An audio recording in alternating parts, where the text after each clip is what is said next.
Hey,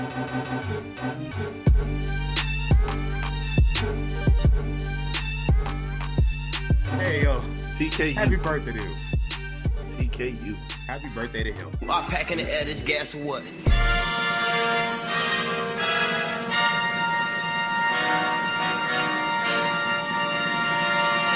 peasants, you peasants. Surprise, motherfucker. Tony Khan, bring that ass here, Bring boy. that ass here, boy. How old Tony Khan turned this week, man? Oh, that's gonna make this so much better. That's gonna make he's 41. 41 years old. He turned 41 years old this past week. week. I went in and found out some things Tony Khan is older than. Tony Khan is almost 2 months older than the Thriller album. Tony Khan is older than crack in the black neighborhoods by 2 years. But yet this man's been on Twitter for the past week acting like a 17-year-old Minecraft streamer. What'd you do for your birthday, man? Well, let me help the people who are under a rock here. Yeah. So as of yesterday, Tony went on Twitter and said this weekend marks 1 year since Mayo Clinic saved my mom's life. During her ordeal, many AEW yesterday. We didn't even talk about the days before that.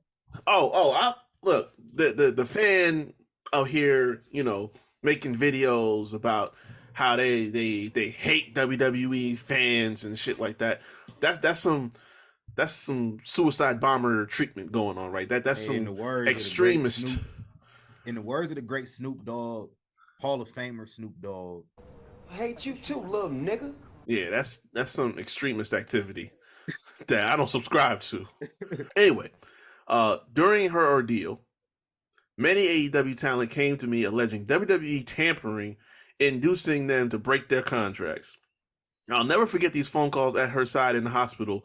It's when business became personal to me.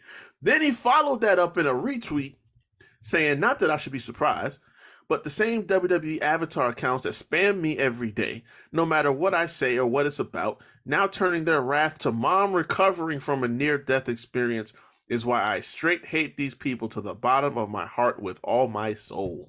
This is a president of a nationally televised company. Man. Like with no filter, no publicists, no PR. We already said they don't have a PR department. It's rare that I don't really have a lot of words to say when I'm in response to something, but I saw this and I'm just like, where were you going with this? Like, what was your goal?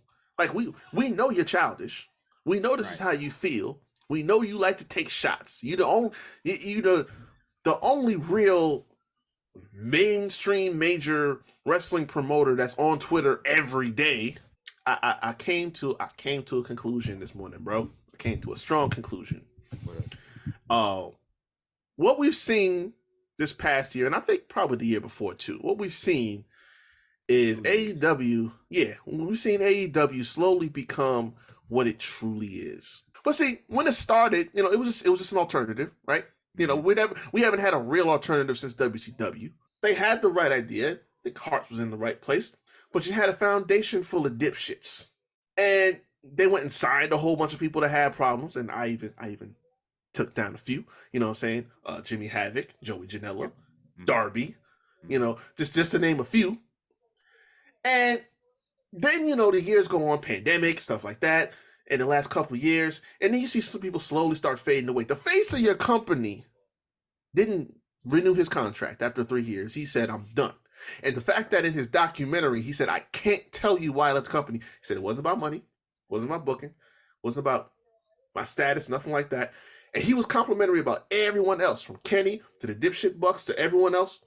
Didn't say a word. The man who cuts your check to get this company off the ground for you, he didn't have a word to say about him.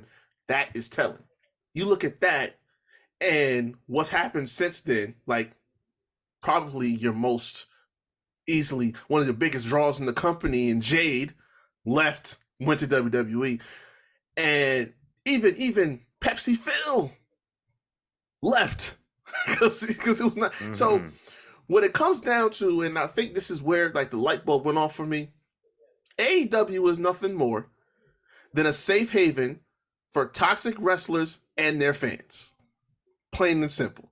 Toxic wrestlers, toxic wrestling fans. I told y'all niggas. Y'all thought I was playing, but I told y'all niggas. Outside of, people getting paid, we got legends that come in there and they see this man as nothing but a payday. Right.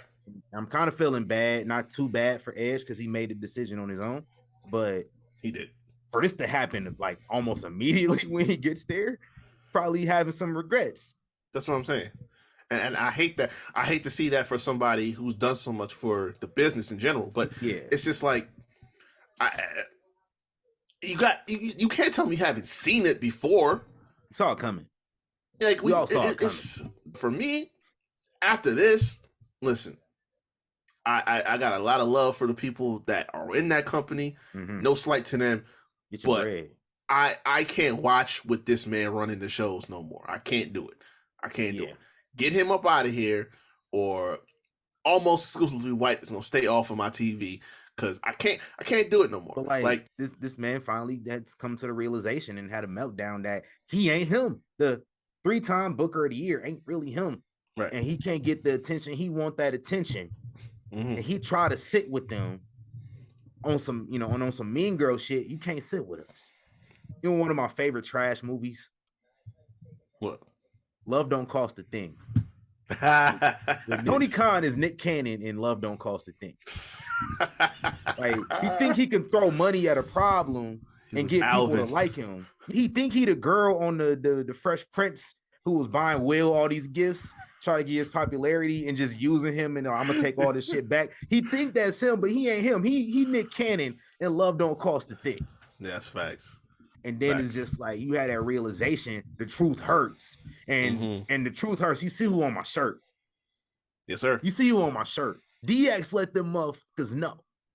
Like you can't sit with us. I said this way back. When you take a toxic wrestling fan and you give him a pen and a crew, a creative team, or whatever they got going on over there, the means to book wrestling on a major TV program, this is what happens. He turned into Al.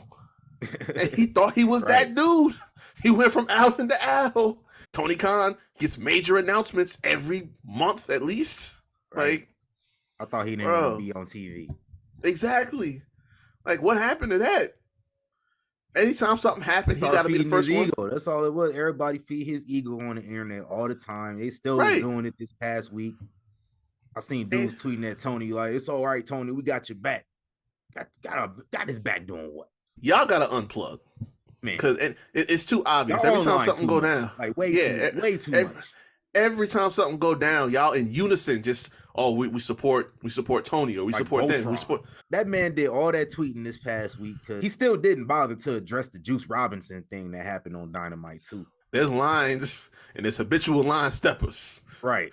My guy leapfrogged over that line for real. Like this dude did the floor is lava on motherfuckers. Yes. Listen, at least they show equal offense to all religions. You remember Hangman Page did the Crown of Thorns on Good Friday? Oh my God, I heard about that. I still ain't watched it. Yeah, it ain't nothing to watch. It happened though. Back to the Juice Robinson thing though, where y'all again trying to act like y'all didn't know what he was doing somehow. Y'all can look at like common German names and number sequences and try to claim a wrestler is referencing some obscure Nazi, but all of a sudden y'all can't articulate on a simpler level when it's right in front of you what's going on. Like, no, Juice Robinson always hit people with quarters. Do we always do that? When he write a Jewish dude's name on the roll of quarters the same week we got terrorist attacks. You know, you got to have some perception. You got to have some awareness. Perfect example. Again, can't defend Vince for stuff he did because when the London bombings happened back in like 04, I seen they was bringing up Muhammad Hassan too.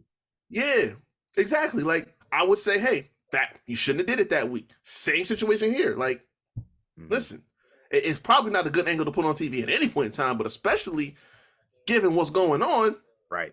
Maybe say, hey, let's nix this. Let's go with something else. But y'all don't have departments, so remember I don't know they did a Shaq Gaspard tribute by showing a beach shore. Man, ooh. Don't get me Like, started on that. That type shit. Mm-mm.